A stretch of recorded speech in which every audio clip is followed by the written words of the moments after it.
तो आइए इस क्लास में हम लोग कार्बोहाइड्रेट का सेकंड इनिंग देख रहे हैं, जिसका नाम हमने ओलिगोसैकेराइड दिया है। कल हम लोगों ने मोनोसैकेराइड के बारे में जाना था। अब आज हम लोग ओलिगोसैकेराइड के बारे में जानने के लिए उपस्थित हैं। ओलिगोसैकेराइड, तो आप जैसा भी जानते हैं कि ओलिगोसैकेराइड क्या है, तो ये पॉलीमर है किसका? मोनोसैकेराइड का।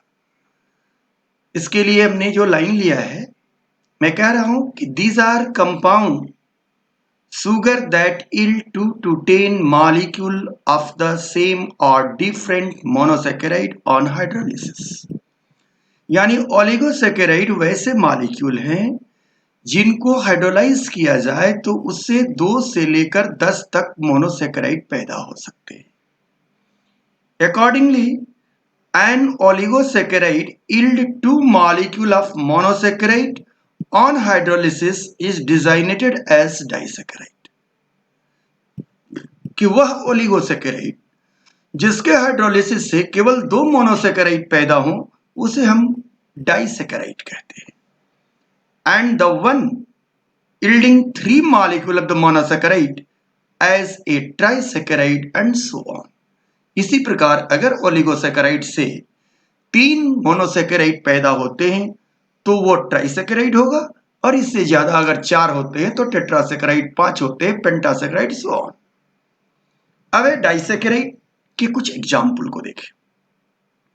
डाइसैकेराइड के फेमस एग्जाम्पल है सुक्रोज, लैक्टोज, माल्टोज, सेल्लोबायोज, ट्रेहलोज, जेंटियोबायोज, मेलियोबायोज।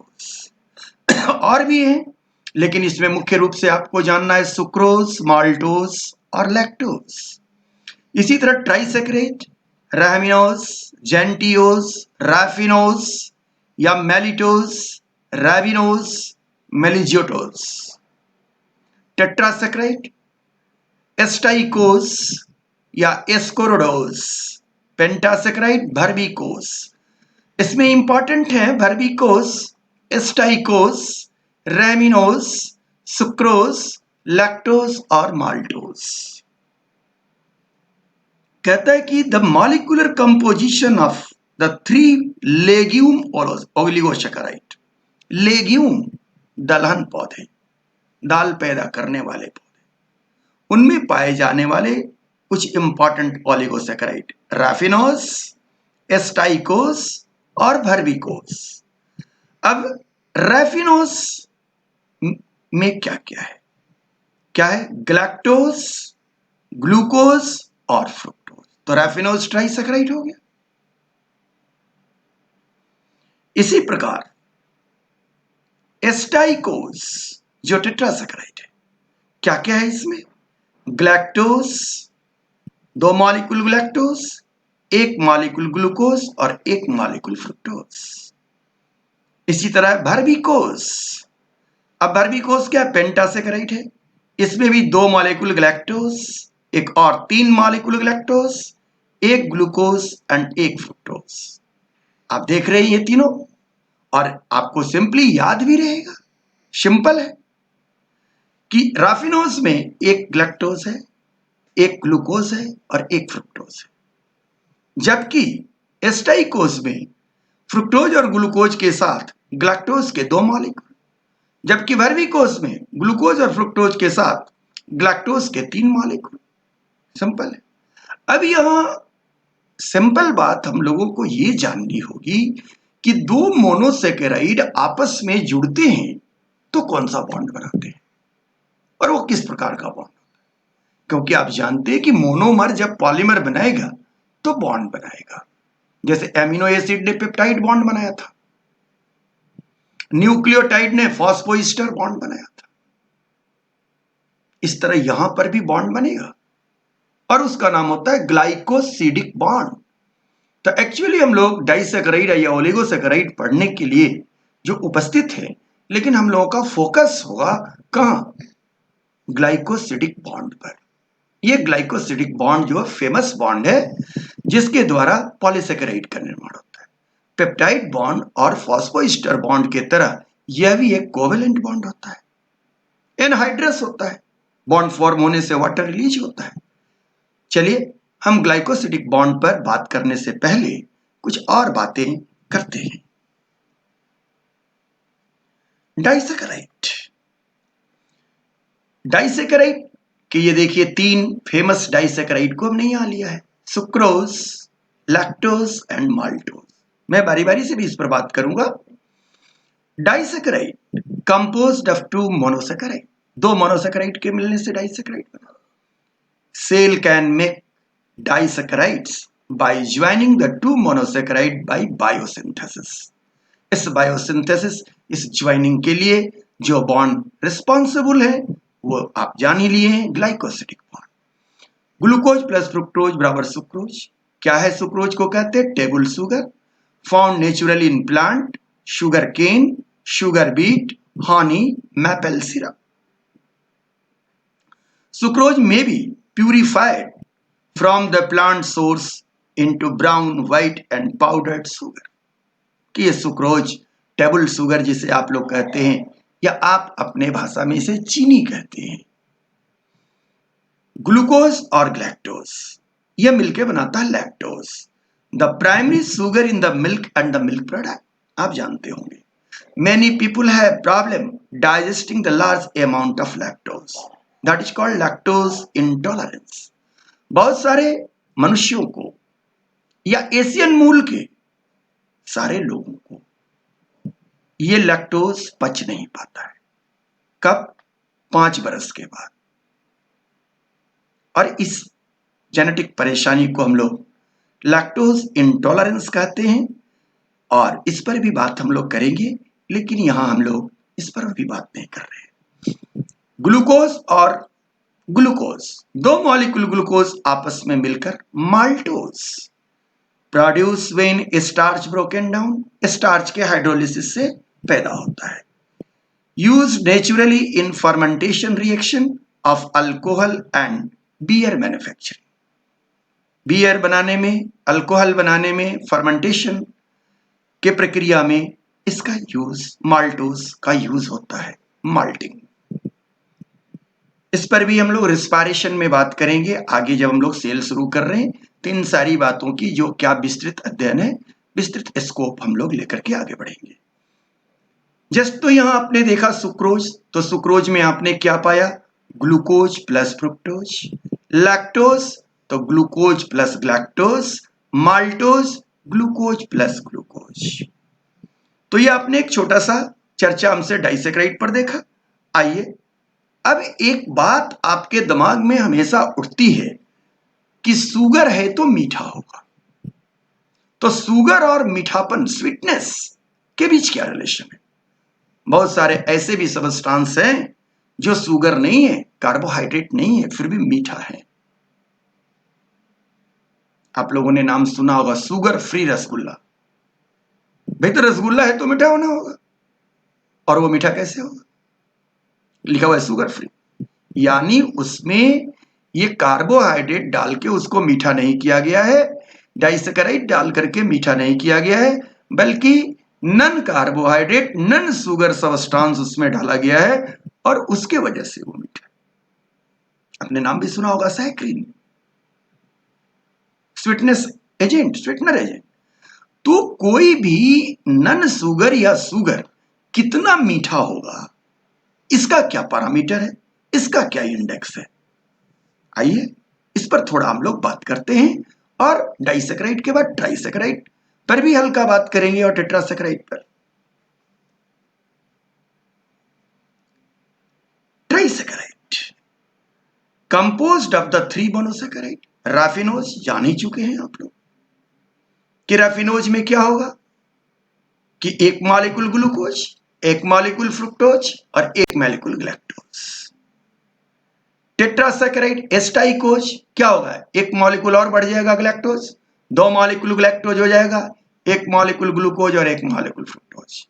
अब हम अपनी दूसरी बात पर आते हैं कि relative sweetness of the sugar and artificial sweetener. The sweetness relative to sucrose. तो ये जितने भी हम लोग किसी भी शुगर या नन शुगर की स्वीटनेस देखते हैं तो हम सुक्रोज पर आधारित है, क्योंकि सुक्रोज डाइसेकेराइड है और वो मीठा है। तो अब मोनोसेकेराइड, वे कौन से मोनोसेकेराइड हैं जो बहुत ज्यादा मीठे होते हैं, उनके बारे में जाने, डाइसेकेराइड के बारे में जाने, शुगर अल्कोहल के बारे में जानते हैं, आर्टिफिशियल स्वीटनर के बारे में। मोनोसेकेराइड ग्लैक्टोज, देखिए स्वीटनेस इंडेक्स इसका कम है, इससे ज्यादा है ग्लूकोज, लेकिन फ्रुक्टोज आप ध्यान दे लें स्वीटेस्ट शुगर। फ्रुक्टोज को हम लोग क्या कहते हैं? स्वीटेस्ट शुगर, सबसे स्वीट कौन है? फ्रुक्टोज। डाइसेकेराइड की बात लें, लैक्टोज, माल्टोज, लेकिन फिर सुक्रोज। तो सुक्रोज क्यों स्वीट है? तो ड्यू टू फ्रुक्टोज। और यही रेफरेंस है, स्टैंडर्ड रेफरेंस है सुक्रोज का। और याद रखेंगे सुक्रोज में स्वीटनेस इंडेक्स के अनुसार 100, जबकि फ्रुक्टोज में 175। सार्बिटॉल, यह भी मीठा होगा। पिछले दिन हम लोगों ने बताया था कि जब मोनोसेकेराइड पर सोडियम अमलगन की प्रक्रिया होगी तो रिड्यूस करेगा और रिस्पेक्टिव अल्कोहल बनाएगा। तो सार्बिटॉल 60, मैनिटॉल 80, जाइलिटॉल 100। यानी स्वीटेस्ट शुगर, स्वीटेस्ट अल्कोहल पूछा जाए तो कौन सा होगा? Xylitol. Artificial sweetener, non carbohydrate, जिसका चर्चा भी मैंने किया, एस्पार्टेम, सैक्रीन अभी बोल रहा था, सुक्रोलोज, और सबसे ज्यादा नियोटेम। तो नियोटेम कितना है देख लें, सुक्रोलोज, सैक्रीन, एस्पार्टेम। तो ज्यादातर इंडिया के अंदर कन्फेक्शनरी उद्योग में sugar free substance, sugar free confectionery बनाने के लिए सैक्रीन का यूज करते हैं, लेकिन एस्पार्टेम भी आजकल यूज हो रहा है, थोड़ा कॉस्टली। ग्लाइकोसाइड, अब हमारी चर्चा बदल गई, क्योंकि आपने मुख्यतः आपका जो उद्देश्य था आपने जान लिया, और मेरा जो उद्देश्य है आपको बताना, अब वो आप जाने। ग्लाइकोसाइड्स, क्या नाम है? ग्लाइकोसाइड्स। ग्लाइकोसाइड्स, क्योंकि जब मोनोसेकेराइड में ग्लाइकोसिडिक बॉन्ड लग जाएंगे तो अब उसके बाद कम उस प्रोडक्ट्स का नाम हो जाएगा क्या? Glycosides. When the hemiacetal group, याद है आपको hemiacetal group, hydroxyl group of anomeric carbon of a monosaccharide is condensed with a alcohol or phenol group, it is called glycoside। जैसे देखिए यहाँ क्या, ये hemiacetal group है और ये क्या है? अल्कोहल है। इसको नहीं देखिएगा, ये अल्कोहल है, लेकिन यहाँ कार्बन पर हम बात कर रहे हैं। तो ये हेमिएसिटल ग्रुप और अल्कोहल, ये दोनों अगर आपस में जुड़ेंगे तो ग्लाइकोसाइड का निर्माण होगा। देखिए जुड़ रहा है, कंडेंसेशन हो रहा है, वाटर निकल रहा है, और यहां देखिए जुड़ गया। तो अब इस तरह इस कंपाउंड का नाम हो गया ग्लाइकोसाइड्स, और इस बॉन्ड का नाम हो गया ग्लाइकोसिडिक बॉन्ड। क्या नाम हो गया? Glycosidic bond. तो ग्लाइकोसिडिक बॉन्ड कहां पाए जाते हैं? ग्लाइकोसाइड्स में पाए जाते हैं। आइए, glycosides are compound that yield one और मोर शुगर आफ्टर हाइड्रोलिसिस। अब देखिए ये ग्लाइकोसाइड है, तो हाइड्रोलिसिस कराएंगे तो वाटर देना होगा। आप एक दिन काम करिए, प्रैक्टिकल एक्सपेरिमेंट करिए, 2 चम्मच चीनी अपने जीभ पर रखिए और चबाइए, और पानी नहीं लीजिए। आप देखेंगे कि आपका जीभ कट जाएगा या छिल जाएगा।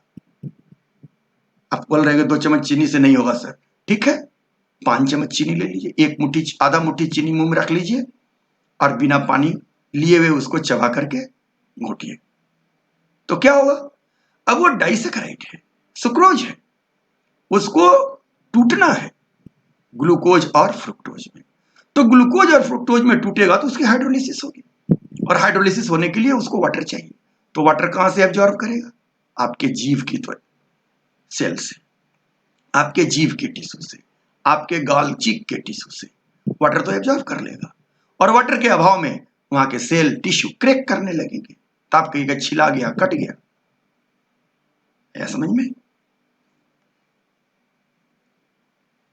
The term glycoside is a generic term for natural product that is chemically bound to a sugar. Among the sugar found in natural glycoside as D-glucose is the most abundant one.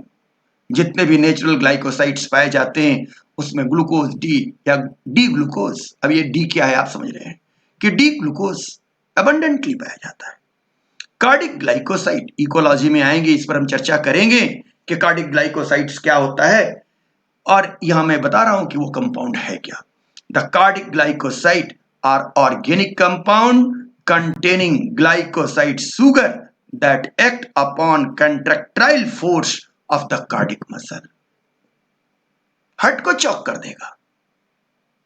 कहानी है कि आपने जाना होगा कैलेट्रोपिस प्रोसेरा एक घास का नाम है, या अकवन, अभी सावन का महीना आ रहा है, शंकर जी के पूजा में उसके फूल का बहुत महत्व है, या मदार, उसको तोड़ने से उससे दूध निकलता है, तो उसके दूध में यह केमिकल पाया जाता है। इसके वजह से उस पौधे को कोई भी जानवर नहीं खाता है। ग्लाइकोसाइड, कार्डिक ग्लाइकोसाइड, और यह कार्डिक ग्लाइकोसाइड हार्ट पर एडवर्स इफेक्ट देता है। इसलिए जो भी ब्राउजर एनिमल उसकी ब्राउजिंग करेंगे तो क्या होगा, उनका हार्ट अफेक्टेड होगा। यह डिफरेंशियल मैकेनिज्म है, इस पर हम लोग फिर भविष्य में इकोलॉजी में चर्चा करेंगे। यहां हमने जस्ट एक केमिकल्स के रूप में बताया cardiac glycosides is a very famous glycoside and that is the organic compound containing a glycoside like sugar and the act on the contractile force of the cardiac muscle. Enough. अब glycosides तो आपने जाना कि glycosides क्या है, हमने example भी देकर के बता दिया। अब आते हैं थोड़ा सा बात, फिर हम लोग अपनी पुरानी चर्चा को आगे बढ़ाते हैं ग्लाइकोसिडिक बॉन्ड वगैरह से। ग्लाइकोसाइडेशन माने ग्लाइकोसाइड का बनना, the formation of glycoside by the reaction of an aldose or ketose with a alcohol in the presence of an acid catalyst is known as glycosidation. The formation of the glycosides by the reaction of an aldose or ketose with a alcohol, अब ये बन सकता है तो Hemy acetal और alcohol के बीच भी bond बन सकता है और हेमी कीटल और अल्कोहल के बीच भी बॉन्ड बन सकता है। दोनों कंडीशन में ग्लाइकोसाइड और ग्लाइकोसिडिक बॉन्ड बनेंगे। The formation of carbohydrate like disaccharide, polysaccharide also example of glycosidation. अब क्लियर हो गया कि मोनोसैकेराइड में ग्लाइकोसाइडेशन होगा जिसकी वजह से ओलिगोसैकेराइड और पॉलीसैकेराइड का निर्माण होगा। यहां देखें फिगर में, यहां ये माल्टोस है, ये भी ग्लूकोज है, ये भी ग्लूकोज है, 1 नंबर कार्बन और 4 नंबर कार्बन के बीच यहां बॉन्ड बन रहा है। अब ये ग्लाइकोसिडिक बॉन्ड हुआ। अब ये ग्लाइकोसिडिक बॉन्ड बन रहा है, लेकिन देखिए यहां लिखा हुआ है अल्फा। अब यहां फिर एक प्रॉब्लम आ गई कि ये क्यों अल्फा कहा गया है, 1 और 4 के बीच बन रहा है इसलिए 1,4 कह करके एरो मारे हुए हैं। अब आते हैं हम लोग कि अल्फा बीटा का क्या कनेक्शन है और यहां पर ये ग्लाइकोसिडिक बॉन्ड कितने तरह के होते हैं। ग्लाइकोसिडिक बॉन्ड को हम लोग ग्लाइकोसिडिक लिंकेज भी कह सकते हैं।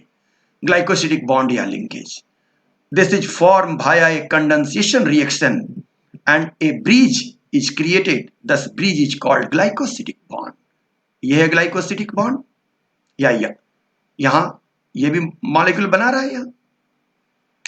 अब आते हैं टाइप ऑफ ग्लाइकोसिडिक बॉन्डिंग। पहला है ओ ग्लाइकोसिडिक बॉन्ड। ओ ग्लाइकोसिडिक बॉन्ड हमेशा 2 कार्बोहाइड्रेट के बीच यानी 2 मोनोसैकेराइड के बीच बनता है। In reference the glycosidic oxygen that link the glycoside to the aglycone or reducing end of sugar। जैसा कि आपने इस फिगर में देखा कि यहां क्या है, बीच में O है, तो अगर बॉन्ड बनने में ग्लाइकोसिडिक बॉन्ड में अगर O है तो नाम होगा O ग्लाइकोसिडिक बॉन्ड। अगर O नहीं, N की वजह से अगर बॉन्ड बन रहा है तो नाम होगा N ग्लाइकोसिडिक बॉन्ड। N नहीं, S के वजह से, सल्फर की वजह से बन रहा होगा तो नाम होगा S glycosidic bond. S glycosidic bond where the oxygen of the glycosidic bond is replaced with the sulfur atom। Simple सी बात है। N glycosidic bond have the glycosidic bond oxygen replaced with the nitrogen substance containing N glycosidic bond are also known as ग्लाइकोसाएमीन या ग्लाइकोसाइल amine. खैर, आपको याद होगा कि आपने N ग्लाइकोसिडिक बॉन्ड की चर्चा हमसे सुनी थी। कहां? न्यूक्लियोटाइड बनाते समय। शुगर और नाइट्रोजिनस बेस के बीच में बनने वाला bond N glycosidic bond.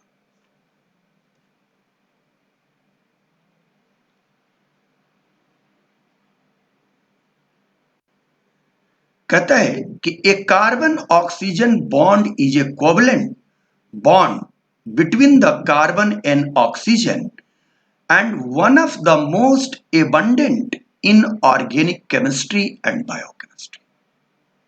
O-glycosidic bond.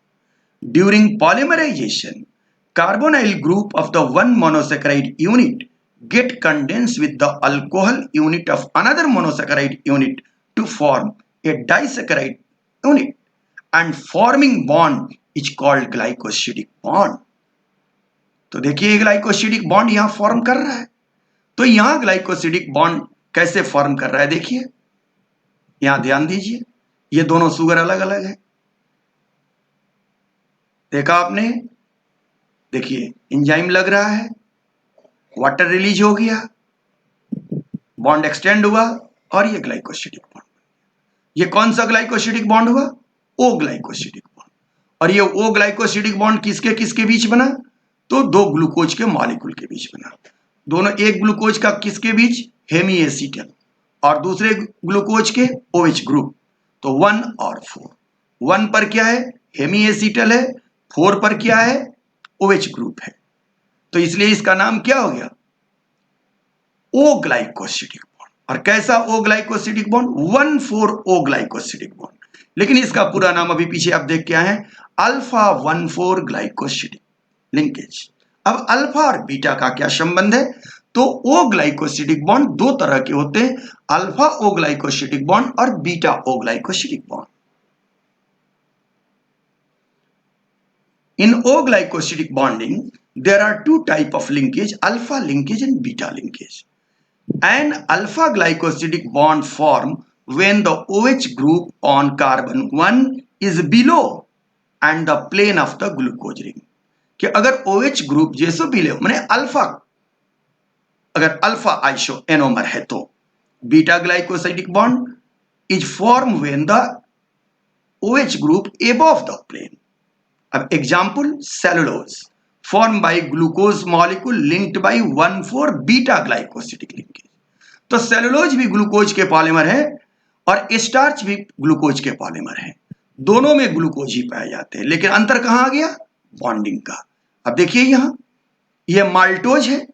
अब ये माल्टोज स्टार्च के हाइड्रोलिसिस से बनता है। अब माल्टोज में क्या है? अल्फा ओ ग्लाइकोसिडिक बॉन्ड, क्योंकि इसका OH यहां है तो नीचे है, प्लेन से नीचे है।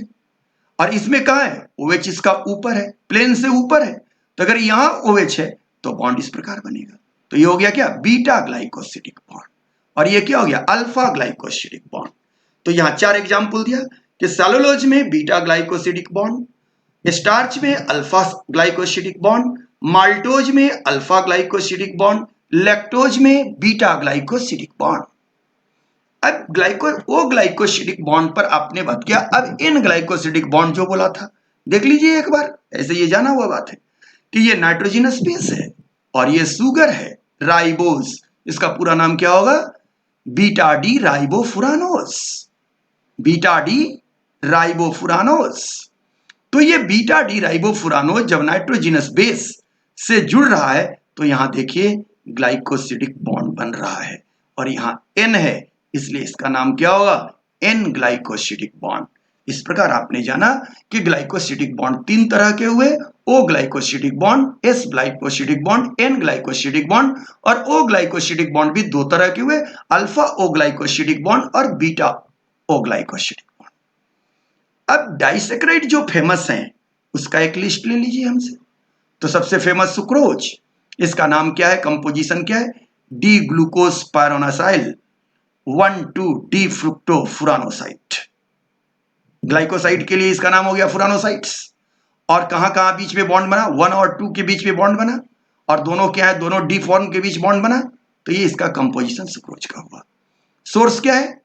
Cane and beet sugar, sorghum and some fruit and vegetable. Clinical significance: the rare genetic lack of sucrase lead to sucrose intolerance, diarrhea और फ्लूटुलेंस। कहता है कि किसी किसी में सुक्रेज नामक एंजाइम भी कम पाया जाता है, नहीं पाया जाता है, तो वैसे पर्सन को सुक्रोज कंजम्पशन करने के बाद डायरिया और फ्लूटुलेंस की परेशानी हो सकती है। Do you heard about flatulence? आप क्या समझते हैं फ्लूटुलेंस किसे कहते हैं? गैस, जिसे आप आम भाषा में कहते हैं विंड पास करना, तो विंड पास करने को हम लोग कहते हैं flatulence. Lactose milk sugar, D galactopyranosyl 1,4-D glucopyranose. यहां 1,4 लिंकेज लगा हुआ है। सोर्स क्या है? मिल्क है। इसको भी जानते हैं कि intolerance, lack of lactase enzyme lead to the lactose intolerance, diarrhoea and flatulence may be excreted in the urine in pregnancy. Maltose, 2 sugar molecule होंगे, 2 ग्लूकोज होंगे, डी ग्लूकोपाइरानोसाइल 1,4-D ग्लूकोपाइरानोज। अब ये माल्टोज का सोर्स क्या होता है? Enzymatic hydrolysis of starch, starch के hydrolysis से ये ब्रेकडाउन होकर बनता है। और वास्तव में स्टार्च 2 तरह के होते हैं, एमाइलेज और माइलोपेक्टिन, लेकिन ये किससे बनता है? एमाइलोज से। जर्मिनेटिंग सीरियल में भी पाया जाता है, इसीलिए हम लोग अंकुरित अनाज खाना चाहते हैं, और माल्ट में पाया जाता है। आइसोमाल्टोज आइसोमर है, डी ग्लूकोपाइरानोसाइल 1,6-D ग्लूकोपाइरानोज। अब दोनों में 2 ग्लूकोज मॉलिक्यूल है, केवल बॉन्डिंग का अंतर है। 1,4 ग्लाइकोसिडिक लिंकेज है और यहां क्या है? 1,6 ग्लाइकोसिडिक लिंकेज। अभी तुरंत दिखा रहा हूं।